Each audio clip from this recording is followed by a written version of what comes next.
Hello and welcome to Lost Love Chronicles. Why don't you just disappear? My daughter snapped during the argument.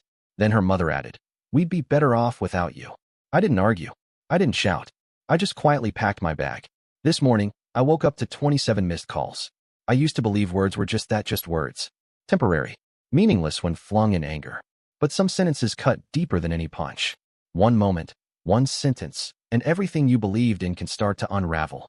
Why don't you just disappear? Mira said it at dinner. Not yelling, not in a fit like when she was younger. This was different. Her voice was calm, deliberate like she had rehearsed it. Then Riley delivered the final blow. We'd be better off without you. At first, I thought I misheard her. Maybe Myra's words had already rattled me, and my mind twisted Riley's. But no, her tone was level. Cold. No anger. No slammed silverware or raised voice. She just said it like a fact. Like something long decided. I stared at her, silently begging for something, anything. A flicker of doubt, an apology, even a grimace. But she just sipped her wine, eyes locked anywhere but on mine. The silence that followed wasn't just quiet. It was oppressive, like a weight settling on my chest. I looked at Mira, 16, not my daughter by blood, but by choice. She'd been 12 when Riley and I married. She'd been tough, even then guarded. I worked hard to earn her trust. Late-night chats about books. Movie nights where she pretended not to laugh at my awful dad jokes. Helping her with math when she refused to ask her mom. And now 4 words had erased all of that. I could have fought back. I could have reminded them of the times I'd shown up. Of Jared, the biological father who'd disappeared for years. I could have demanded answers. But I didn't. I stood up, chair scraping across the wood floor, and walked away. I could feel their eyes on me as I climbed the stairs. I wanted to look back. To catch a flash of regret, hesitation, anything. But I didn't give them that. I went to our room, grabbed my old duffel, and started packing. Slowly, deliberately. This wasn't a rage-fueled exit. I chose every item carefully. A few shirts. Enough clothes for a few days. Toothbrush. Phone charger. Passport just in case. And strangely, my hands were steady. I always imagined if things ended like this, I'd fall apart. Cry. Beg. Try to fix what was breaking. But I didn't. I was calm. Too calm.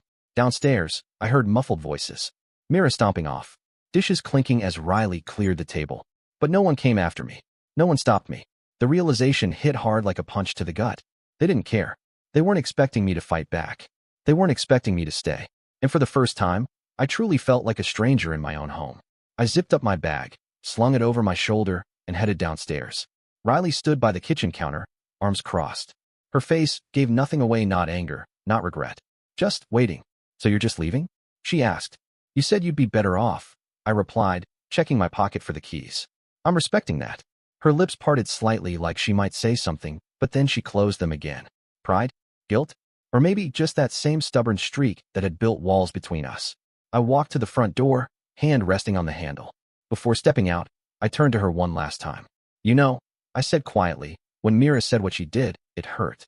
But hearing you agree, that broke something in me, Riley. She blinked. Once. No sharp comeback. No cutting remark. Just silence. I opened the door and stepped out. The cold night air slapped my face, but I welcomed it. It felt real, more real than anything that had happened in that house over the past hour. I got in my car and drove off without looking back. It wasn't until I pulled into Noah's driveway that it fully sank in. This wasn't just a fight. This wasn't just a bad night. I might never go back. And the scariest part? I wasn't sure I wanted to. Waking up in an unfamiliar bed wasn't the worst part. It was the silence. You ever notice how a house sounds different depending on who's in it? Even in sleep, a home has a pulse, soft breathing from another room. The creak of someone shifting under the covers, the hum of the fridge, the whisper of the heater. But Noah's guest room was dead quiet. Not peaceful, just empty. I lay there staring at the ceiling, replaying everything from the night before on a loop. Why don't you just disappear? We'd be better off without you. Those words had settled deep inside me, like stones on my chest, pressing down with each breath. I thought maybe the daylight would make it easier. Maybe I'd wake up to a text from Riley saying she didn't mean it. Maybe Mira would apologize. I turned over and grabbed my phone. 27 missed calls. Riley, Mira, even Oriana, my sister. I exhaled slowly. I should have felt relief, right? If they were calling, maybe something had shifted. Maybe Riley regretted what she'd said. Maybe Mira saw my empty chair at breakfast and felt the weight of it. Maybe. But something felt wrong. Riley wasn't the kind of person to call 15 times unless it was serious. And Oriana? She never got involved unless she had to. A bad feeling crawled up my spine. I sat up and threw on the jeans I'd worn the night before, still creased from sleep. Noah was already in the kitchen, scrolling through his phone, coffee in hand. "You look like hell," he said without glancing up. "Good morning to you too," I muttered, grabbing a mug. He finally looked at me. "You check your phone yet?" I nodded, taking a sip. 27 missed calls. Noah raised an eyebrow. "You call back?" I shook my head. He studied me for a second, then turned his phone around and slid it across the counter. I looked down at the screen, not understanding what I was seeing at first. It was a photo of a man smiling at a restaurant table, tagged at a location in Chicago. The caption was simple: "Reunited at last. Family is everything." And sitting right next to him, Mira, smiling, happy.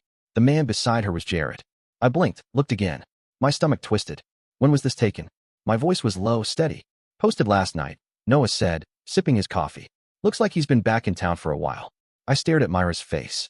That hopeful smile, the kind she used to have when something wonderful was about to happen. When she got accepted into that summer program. When she finally nailed parallel parking after weeks of practice. That's the look she was giving Jared. Like he was the answer to everything. Like he hadn't vanished for years. My hands tightened around the phone as I scrolled down. The comments were full of hearts, friends cheering her on. "So happy for you. Finally together." They didn't know. They didn't know Jared had missed 6 birthdays. That he promised her a beach trip when she was 10 and never showed. That the last time he reappeared, he stayed 2 weeks before vanishing again. And Riley, she let this happen. I opened my call log, hovered over Riley's name. I should call. I should demand an explanation. But I didn't. Instead, I did something I hadn't done in months. I checked Myra's Instagram. Her latest post, a selfie with Jared. The caption, "Real family time." I inhaled sharply. Real family. I wasn't in any of her photos. I kept scrolling past recent posts, past birthdays and holidays, past trips I remembered vividly. I wasn't in a single one. Even the ones I knew. I had been in Yellowstone last summer, Christmas morning, her 16th birthday party. I was gone. Not just untagged. Erased. A hollow ache spread through my chest. This wasn't just about last night. This wasn't rebellion. This wasn't anger. This was erasure. I set the phone down carefully. My coffee had gone cold. I pushed it aside. Noah must have seen something shift in me, because his expression softened. "You okay?" I exhaled, slow, deliberate. "No." He nodded, like he'd been expecting that. "You going to call her?" Riley's name still lit up my screen. I stared at it. Then I looked back at Myra's post. Real family time. I made a decision. I slid the phone back across the counter and stood up. "I'm going home," I said. Noah didn't try to stop me. Because this time, I wasn't going back for them. I was going back to see what was left of me. The drive home was quieter than I expected. No radio. No traffic, I noticed. Just my thoughts, circling the same truth, over and over. I had been erased. Not just forgotten. Not just ignored. Erased. Mira hadn't simply stopped speaking to me, she had rewritten the past. The vacations, the birthdays, the quiet moments we shared gone. And Riley had let it happen. The closer I got to the house, the tighter the knot in my stomach pulled. I didn't know what I was walking into. Were they waiting for me? Had Mira even noticed I was gone? Did Riley regret any of it? Or was she already picturing a life where I didn't exist? I pulled into the driveway and stared at the house I had called home for years. Nothing looked different from the outside. The lawn was trimmed, the lights were on. To a stranger, everything looked perfectly normal. They wouldn't know the man inside had been told plainly that he was unwanted. I stepped out of the car, pocketed my keys, and walked up to the porch. My fingers hesitated on the door handle. I wasn't coming back to beg. I wasn't here to fight. I just needed to see, to confirm what I already suspected. When I stepped inside, I was met with silence. Not the peaceful, familiar kind. The heavy, unnatural kind, like even the house was holding its breath. And then I saw it. The wall of family photos. I had noticed the missing frames before, but standing there now, it hit harder. This wasn't just a few pictures out of place. I had been deliberately removed. One by one. The memories we shared rewritten. The Yellowstone trip, I took that photo. Now there was an awkward gap where I had once stood. Christmas morning, Mira had sat next to me, unwrapping that book she'd begged for all year. Now the picture looked wrong, off, like someone had been cut away. I took a step back. My breathing was even, but my fists clenched at my sides. This wasn't carelessness. This was calculated. Upstairs, the floor creaked. A door clicked shut soft, but not unnoticed. Mira. I stood still, listening. Then, after a pause, I heard her footsteps move toward the stairs. I turned in time to see her coming down, phone in hand, eyes averted. She didn't greet me, didn't say a word, just passed by, heading into the kitchen. "Morning," I said evenly. She paused just for a second. Then, without looking at me, she muttered, "Morning." The tension hung thick in the air. 3 years of building trust, of showing up, of being the one who never left, and this was where we had ended up. That's a lot of college you've erased, I said, keeping my tone calm. Finally, she looked at me. Mom wanted me to. Of course. It hadn't even been her idea. She shifted uncomfortably, fingers wrapped tightly around her phone like it was a lifeline. How long has this been going on? I asked. She frowned. What? The photos. The erasing. How long? This time, she met my eyes fully. The defiance from the night before was still there, but beneath it, something else flickered. Something quieter. Something almost fragile. Guilt. A while, she admitted. Before last night. She nodded. I let that settle in. So this wasn't about the fight. This wasn't a burst of anger or a teenage rebellion. She had been preparing for this. Is this what you wanted? I asked quietly, to pretend I was never here. She exhaled sharply and looked away. It's not like that. Then what is it like? Her jaw tightened. I don't know, okay? It felt easier. Easier? Yeah, she snapped. Easier than having to explain. Easier than. She stopped herself, shaking her head like she'd already said too much. I watched her, keeping my voice level. Explain what, Mira? Her phone buzzed. She glanced down. I didn't have to ask who it was. Jared, I said. She looked up slowly, her silence all the confirmation I needed. How long has he been talking to you? She hesitated. Another answer without words. Before last night. Before this week. More silence. Then finally. Months. I closed my eyes, just for a moment, letting the weight of it hit. Months. While I was under the same roof, thinking things were okay, he'd been whispering in her ear, shaping her view, spinning his version of the past. Did Mom know? She nodded. She didn't want to tell you.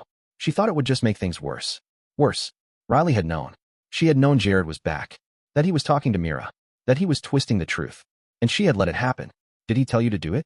I asked, voice even. Erase me? Myra's lips parted slightly. That flicker of guilt came back, quick and sharp. She didn't answer. She didn't need to. I nodded, stepping back. Got it. Mira shifted, clearly uncomfortable. It's not. I raised a hand. You don't have to explain. I turned toward the door. I'd heard enough. Because now I understood. This wasn't just a teenager lashing out. This was Jared's doing, and Riley had stood by. As I walked out, one thing was certain. This wasn't over. I didn't drive far. I couldn't. I pulled into an empty cafe parking lot and sat in silence. The anger from the night before was no longer simmering. It was burning. But it wasn't just anger anymore. It was betrayal. Mira had been talking to Jared for months. Riley had known. Neither had said a word. I leaned forward, resting my forehead against the steering wheel, breathing slowly, deliberately. I wasn't going to fall apart. I wasn't going to lose it. I needed to think. My phone buzzed on the passenger seat. I didn't look. I already knew who it was. I let it ring. Let the silence settle. Then I picked it up. Missed calls. Yesterday. 8 more this morning. Riley. Mira. Oriana. And now, a number I didn't recognize. I hesitated. Then answered. Hello? Mr. Carter? The voice was unfamiliar, professional. A woman. This is Mrs. Taylor. I'm Myra's guidance counselor at Westbridge High. I hope I'm not catching you at a bad time. I sat up. No, it's fine. What's going on? There was a pause. A careful breath. I wanted to reach out because I've noticed some recent changes in Myra's academic plans that concern me. My grip on the phone tightened. Changes? Yes. As of yesterday, she submitted withdrawal forms for all of her advanced placement classes. She's also dropped French club and student council. I blinked, barely processing. I asked her why. Mrs. Taylor continued, her voice calm but tinged with concern, and she said she's transferring schools next semester. I almost dropped the phone. She what? Mrs. Taylor continued, her tone calm but edged with concern. She requested her transcripts be sent to 3 schools in Chicago. My stomach twisted. Jared. Chicago. I ran a hand down my face. And you're just telling me this now? To be honest, I would have reached out sooner, she said, but her mother signed off on everything. I assumed it was a joint family decision. A bitter laugh escaped me. Yeah, no, definitely not a family decision. Another pause. I see. Mr. Carter, I don't mean to overstep, but I've known Mira since her freshman year. She's always been focused, ambitious. She had a clear plan for college. And now, in just a matter of days, she's giving all of that up to follow someone to another city. That's not normal. No, it wasn't. It was classic manipulation. I shut my eyes and took a deep breath. Did she say anything else? Only that she's found a new opportunity, and that her father believes she's wasting her potential here. Her father. Not me. Not the man who raised her. Not the man who sat through every school event, every midnight breakdown, every tearful moment when she didn't believe in herself. Jared had dropped back into her life after years and already convinced her to throw her future away. I fought to keep my voice even. Did she say what kind of opportunity? A pause. She said something in business, a startup. My jaw tightened. Let me guess, her father's startup? Yes. I let out a laugh, but there was no amusement behind it.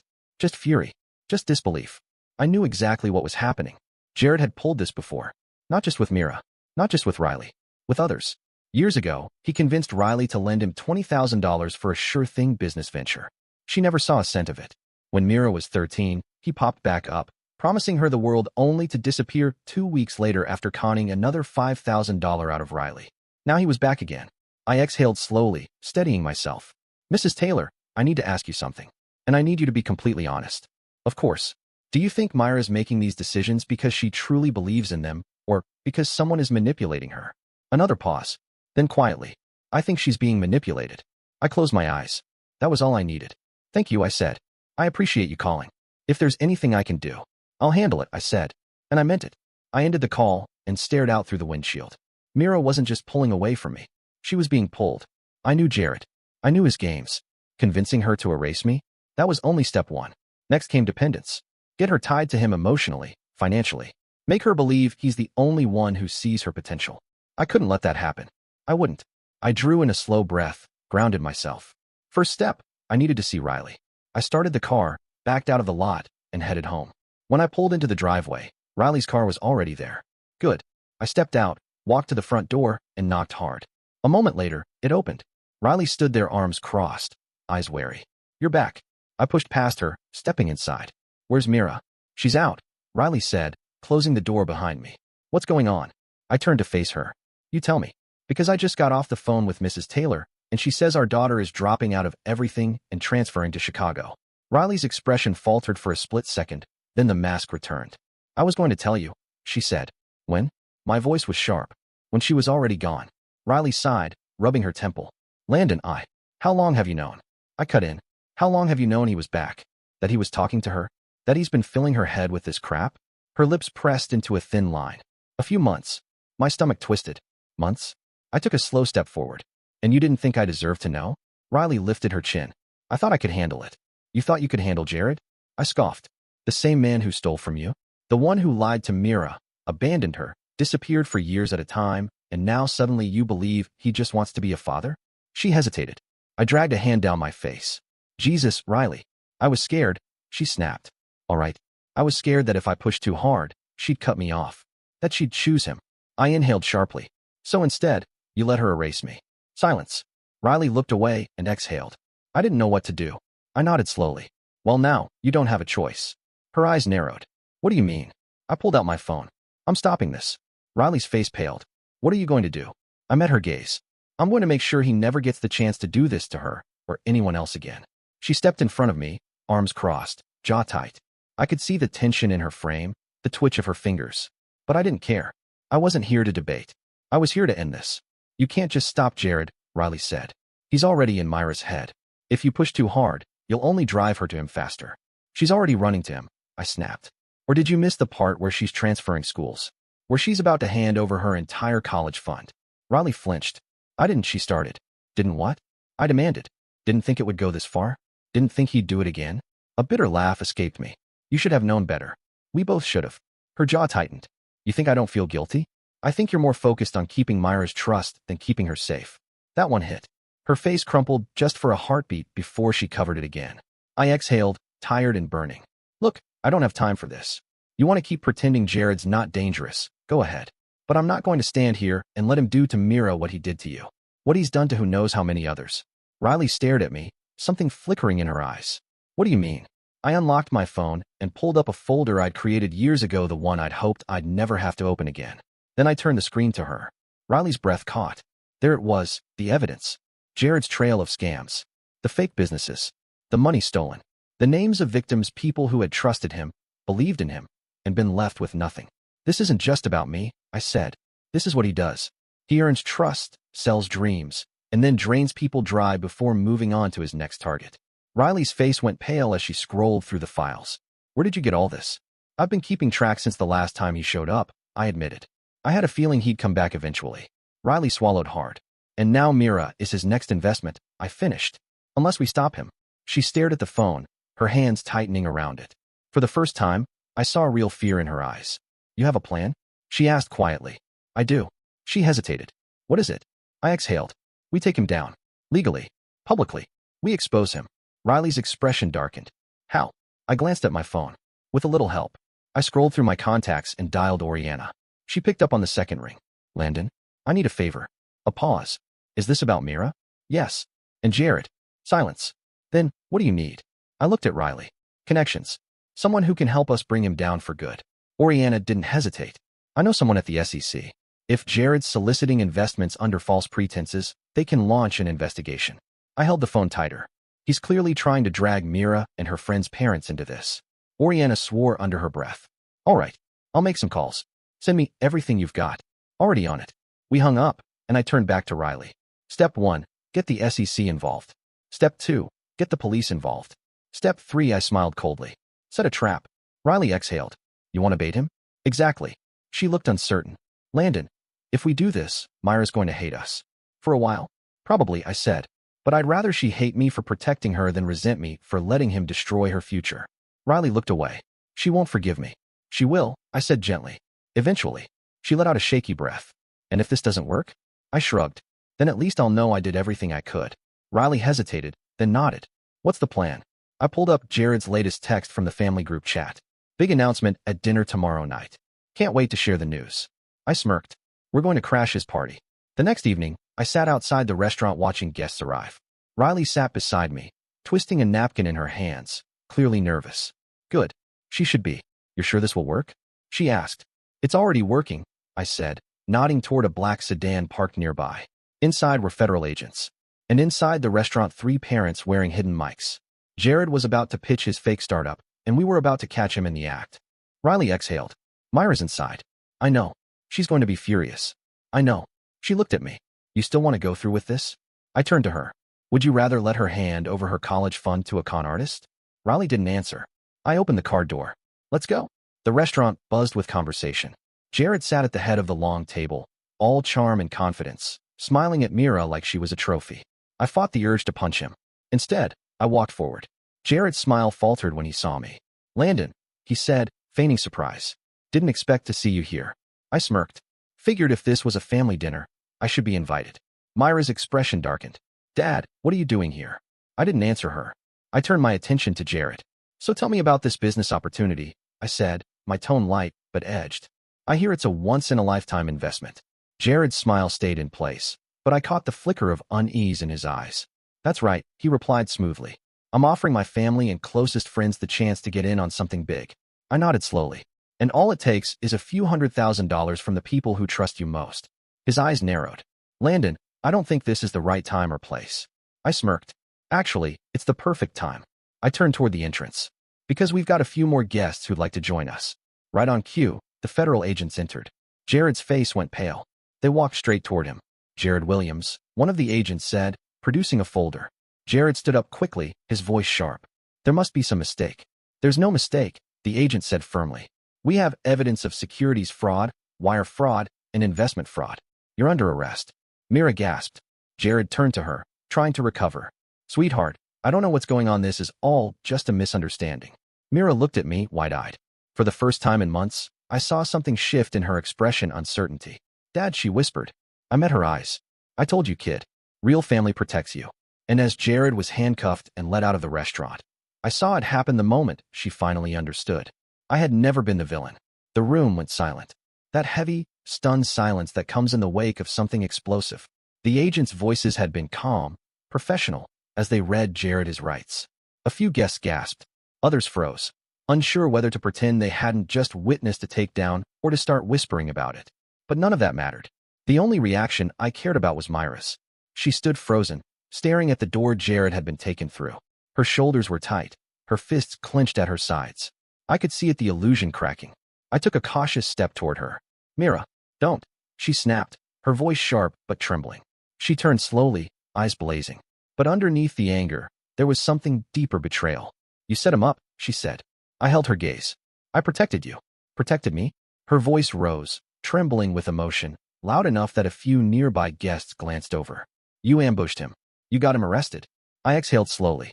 Mira, listen. Jared wasn't who you thought he was. I know who he is. She yelled, her face flushed. He's my father. I flinched. Not because she said it, but because of how she said it, like I wasn't. Riley stepped in gently, placing a hand on Myra's arm. Sweetheart, he was scamming you. He was scamming all of us. Mira yanked her arm away. You both lied to me, she said, her voice cracking. You humiliated me. In front of everyone. Do you have any idea what that felt like? Riley's face crumpled. Mira, I hate you, she said, the words slicing through the air. Riley froze. I swallowed hard. Myra's breathing was ragged now, her chest rising and falling fast, tears brimming in her eyes, but she wasn't finished. I trusted you, she whispered, voice breaking. I thought. She shook her head, choking back a sob. You didn't have to do this. You didn't have to ruin everything, Mira said, her voice thick with emotion. Riley tried again, her tone soft. Mira, we were just trying to keep you safe.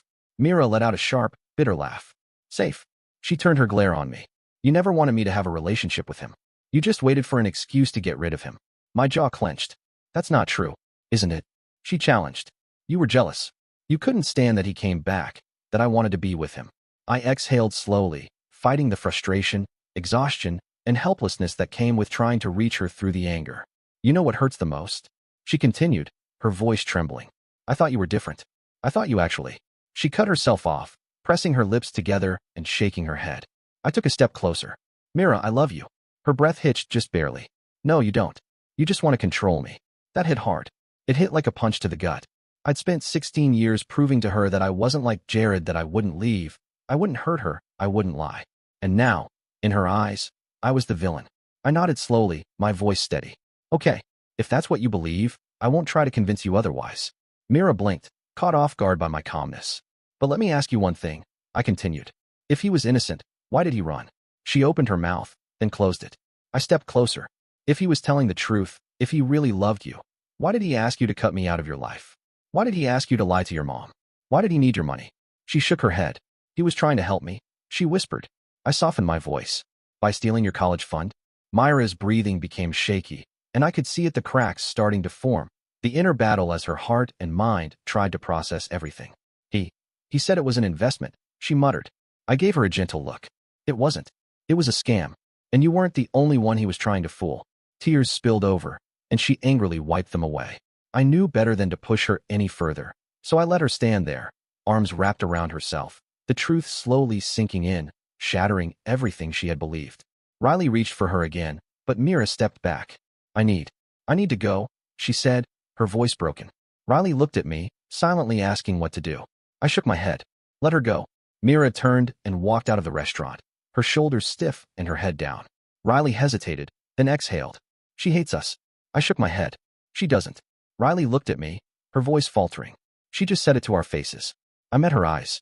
She's hurting. She's confused. She's angry. I exhaled deeply. But she doesn't hate us. Riley's expression wavered. How do you know? Because deep down, she knows the truth. Riley swallowed, staring at the door Mira had just walked through, the weight of everything we'd just been through settling heavily between us. Now we wait, I said quietly. Waiting. That was the hardest part. After months of watching Mira slip away, after everything that had just happened, after exposing Jared and watching her break down in front of me, all I could do now was wait.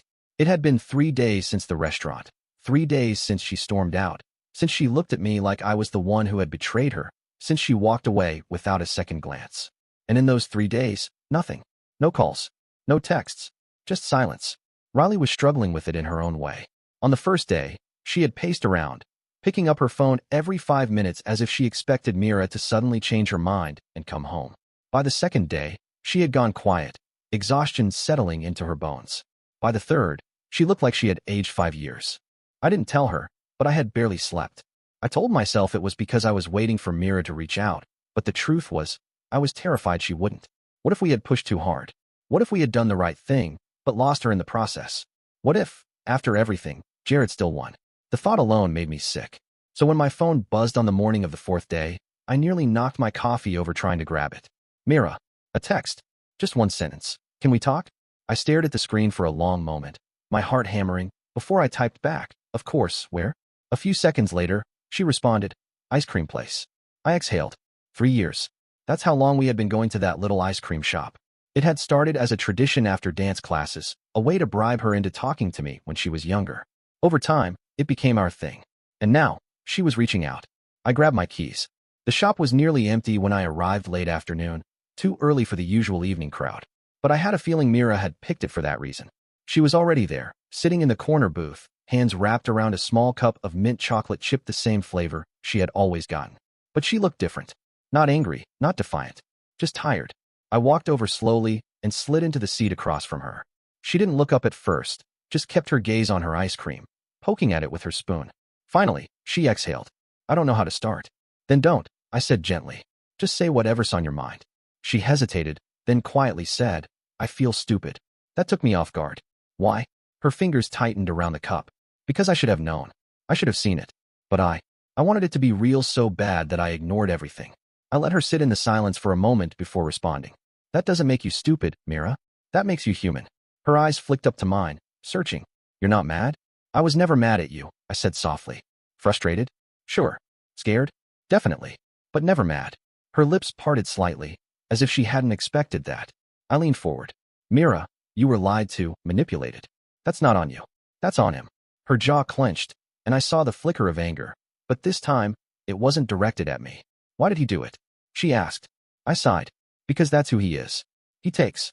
He convinces people to give up everything for him. And then he disappears. It's what he's always done. She exhaled, rubbing her temple. I feel so stupid for believing him.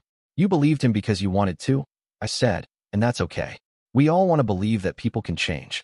But the important thing isn't that you believed him, it's that now you see the truth. She let that sit for a while before asking, barely above a whisper, why didn't you fight me harder? I frowned. What do you mean? When I was pulling away, when I erased you from the photos, when I said. She swallowed hard. When I said all those things, why didn't you stop me? I studied her carefully. Would it have worked? She blinked. I shook my head. You weren't ready to hear the truth yet. If I had pushed harder, you would have just run faster. Her throat bobbed. But I never gave up on you, Mira, I added. Not for a second. She inhaled sharply. I said I hated you. I nodded. You did. She looked away, guilt flashing across her face. I didn't mean it. I know. Finally, her shoulders sagged, the weight she had been carrying for weeks crashing down on her. Sorry, she whispered. I reached across the table, covering her hand with mine. I know. She sniffed, wiping her nose. You're supposed to say it's okay. I smiled gently. No, it's not okay. But it will be. She let out a breathy laugh, shaking her head. God, you're such a dad. I chuckled. You're just realizing that now? She rolled her eyes, but didn't pull her hand away. Mom's been freaking out, she admitted. I figured, I said. She thought I wasn't coming home. I met her gaze. Are you? She hesitated, then nodded. Yeah. I exhaled, relief washing over me, but Mira wasn't done.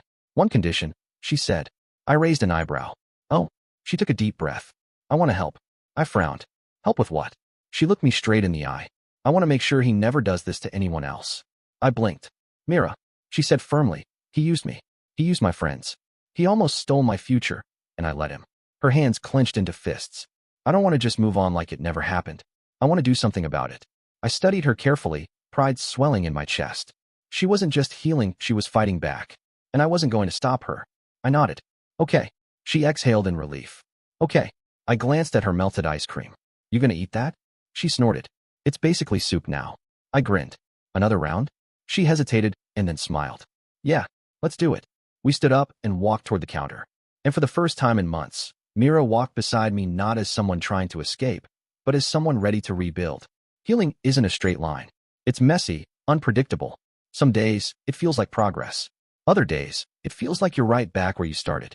But today felt like progress. Mira had come home. Riley and I had been sitting in the living room when we heard the front door unlock. The sound was so normal, so routine, that for a moment, neither of us reacted. But then I saw Riley freeze, her hands tightening around the throw pillow in her lap. I turned just in time to see Mira step inside.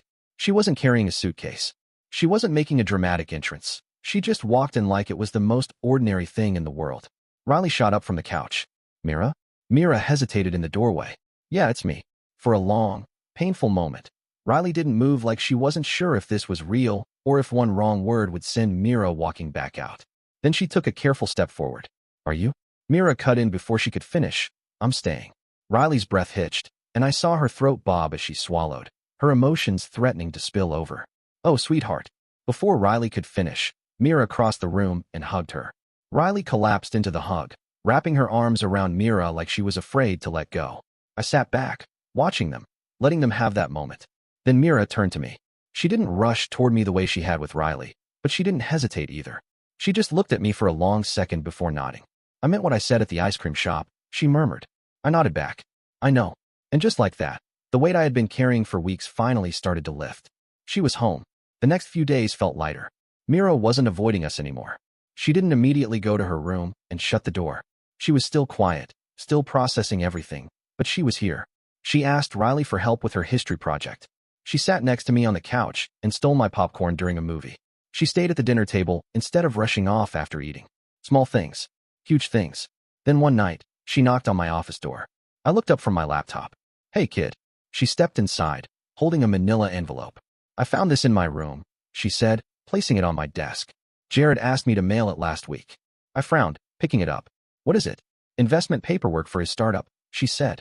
I flipped through the documents, my stomach twisting. Sure enough, it was exactly what I thought, a contract for an initial investment of $50,000. Mira, I said slowly, were you actually going to sign this? She shifted uncomfortably. I thought about it. I wanted to prove I believed in him. I exhaled sharply. And now? She met my gaze. I want to add it to the evidence file. I studied her for a moment. You sure? She squared her shoulders. Yeah, I want to be the one to hand it over. A slow smile tugged at the corner of my mouth. All right. I reached for my phone. Tomorrow morning, we'll deliver it together. The next morning, we walked into the district attorney's office. Mira had been quiet in the car, but now, as we stood in the hallway, I could see her nerves creeping in. She was gripping the envelope tightly, her fingers twitching slightly. I nudged her. You okay? She nodded quickly. Yeah, it's weird. What is? She exhaled. I spent so long thinking he was the one person who really saw me, who believed in me. And now, I'm helping put him away. I nodded. That's not easy. She let out a soft laugh. No, it's really not. I glanced at her hands. You don't have to do this if you're not ready. She tightened her grip on the envelope. I am. Before I could say anything else, the door opened, and a woman in a navy blue suit stepped out. Mr. Carter, Mira. Mira straightened. That's us. The woman smiled. I'm Assistant District Attorney Wells. Come on in. The meeting didn't take long. Mira handed over the documents, answered their questions, and told them everything she had heard Jared say, every promise he made, every lie he fed her. She didn't hesitate. When we left the office and stepped out into the cool morning air, Mira let out a deep breath and smiled. I raised an eyebrow. That a relief smile or a nervous smile? A little of both, she admitted. I grinned. Proud of you, kid. She smirked.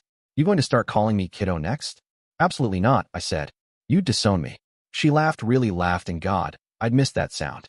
Then she nudged me. Ice cream? I blinked. At 10 in the morning? She grinned. Breakfast of champions.